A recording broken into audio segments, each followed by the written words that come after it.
सविस्तर घडामोडींकडे वळूया। लोकसभेमध्ये महायुतीला बसलेल्या फटक्यानंतर तिन्ही पक्षांनी एकमेकांकडे बोट दाखवायला सुरुवात केल्याचं दिसतंय। आधी भाजपच्या कार्यकर्त्यांकडून पक्षांतर्गत बैठकांमध्ये अजित पवारांना लक्ष्य केल्याचं दिसलं होतं, पण आता शिंदेंच्या शिवसेनेनं थेट वर्धापन दिनाच्या सोहळ्यामधूनच लोकसभा पराभवाचं खापर अजित पवारांवर फोडल्याचं दिसतंय, ज्यामुळे शिवसेना आणि राष्ट्रवादी काँग्रेसमध्ये खडाजंगी सुरू झालेली आहे। मागून आलेले आपले दादा थोडे दिवस नसते आले तरी चाललं असतं। अजित दादा वेळेवर आले म्हणून तुमची लंगोट तरी वाचली।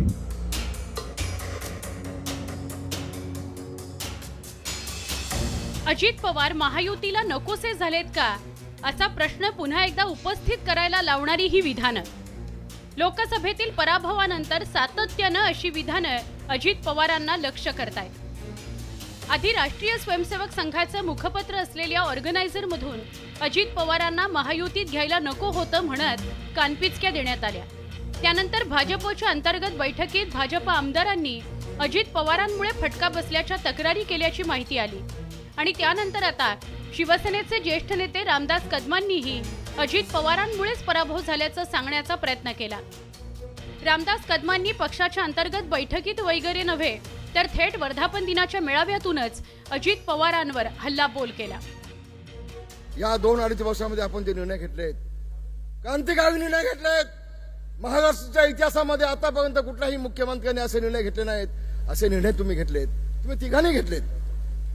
देवेंद्र फडणवीसांचं देखील अभिनंदन, तुमचंही अभिनंदन।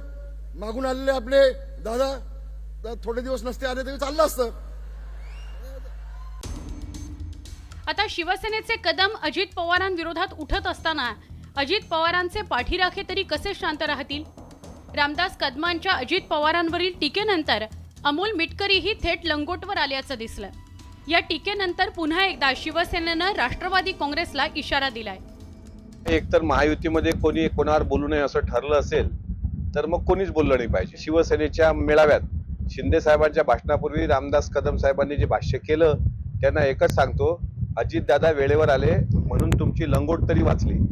दादा जर आले नसते तर तुम्हाला कमंडलू घेऊन हिमालयात गोसावी म्हणून फिरावं लागलं असतं। जाणीवपूर्वक जर तुम्ही आम्हाला अंगावर घेणार तर आम्ही तुम्हाला शिंगावर घेतल्याशिवाय राहणार नाही। या कोणत्याही पक्षाच्या नेत्याने युतीला फटका बसेल किंवा युतीमध्ये मतभेद होतील असं वक्तव्य करू नये। या भूमिकेशी प्रत्येक पक्षातील नेता हा सहमत झालेला आहे आणि म्हणून यापुढे मला वाटतं की असे स्टेटमेंट कोणत्याही पक्षाचा नेता करणार नाही, कार्यकर्ता करणार नाही, याची आम्ही काळजी घेऊ।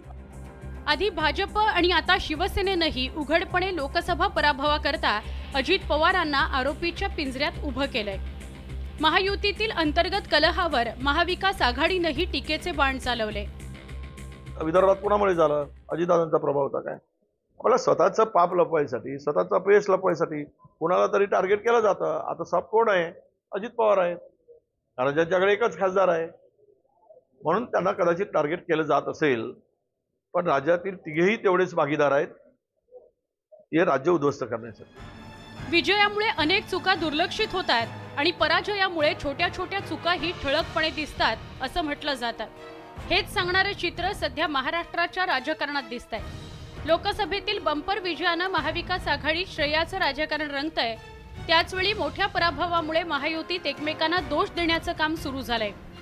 या विरोधाभासी स्थितीचा आगामी विधानसभा निवडणुकीत काय परिणाम दिसतो हे पाहणं महत्त्वाचं ठरणार आहे। Bureau report, news 18 Lokmat.